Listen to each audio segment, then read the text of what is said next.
ধরো এসিএস এর পরীক্ষায় দিল, কলেজ পরীক্ষায় এটা দিতে পারে, আর prime x plus sodium.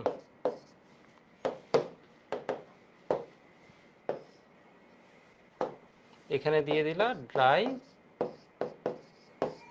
Ether.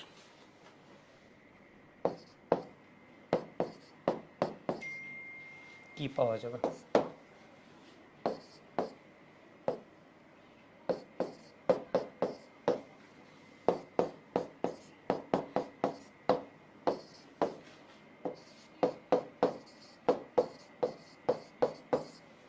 দেখি এটা সবাই বলো।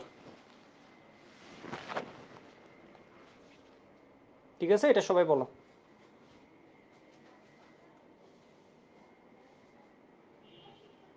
দ্রুত বলবা, দ্রুত বলবা।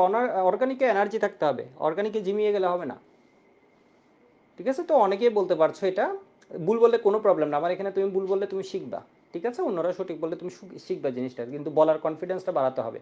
তোমার এখানে ভুল বললে কিচ্ছু যায় আসে না। আমার দরকার তোমার মেইন পরীক্ষা, আমার পরীক্ষা 100 পাইয়েও কোনো লাভ নাই। আমার এখানে উত্তর বলা বা কেন কথা বলার জন্য আমার সাথে যত কথা বলবা তত হচ্ছে শিখবা জিনিসটা। তুমি যাই বলো, আমি তোমাকে কোনো বকাও দিব না, কিছু দিব না। ঠিক আছে, আর পড়ালেখার যেগুলো অ্যান্সার এগুলো একটু বলবা। তো একটু দেখো তো, এটা সলভটা আমি লিখে দিচ্ছি। এটার মানে কি? এটার মানে হচ্ছে দুইটা ভিন্ন জিনিস ছিল। এটা দেখে আমরা বুঝছি সোডিয়াম ড্রাইটার দেখে আমরা বুঝছি হচ্ছে কি বলতো, সোডিয়াম ড্রাইটার দেখে আমরা বুঝছি এই জিনিসটা হচ্ছে কি হবে, উডস রিঅ্যাকশন হবে। এটার মানে কি? এটা তো হ্যালোজেন আমরা বুঝছি, এখানে বুঝছি হচ্ছে এই দুজনের চেহারা ভিন্ন। অ্যালকাইল মূলক একটা মিথাইল থাকলে আরেকটা কি হবে, ইথাইল। তো এরা যখন থাকে, এমন না যে এর সাথে শুধু এই মিলে, এর নিজের সাথে মিলে। এই যে এই উদাহরণটা, এটাকে এখানে এইভাবে দিছি। তাহলে methyl chloride plus ethyl chloride plus sodium. তো এখানে দিয়ে দিলাম সোডিয়াম ড্রাই ইথার।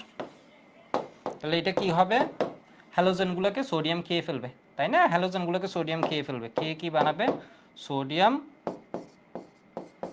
ক্লোরাইড। আর এখানে কি পাবো, CH3। অনেক CH3 আছে, ও তার চোখ নাই, ও নিজের সাথেও মিলবে, যার সাথে মিলন হওয়া যায়। CH3 CH2 CH3 প্লাস কি হবে বলো তো, এটা নিজের সাথে মিলে এটা করবে। ঠিক আছে, একটু লিখে রাখো এটা, দ্রুত দ্রুত দ্রুত। তাহলে এটার উত্তর হবে কি, ডি, অল অফ অ্যাবাভ। এবার একটা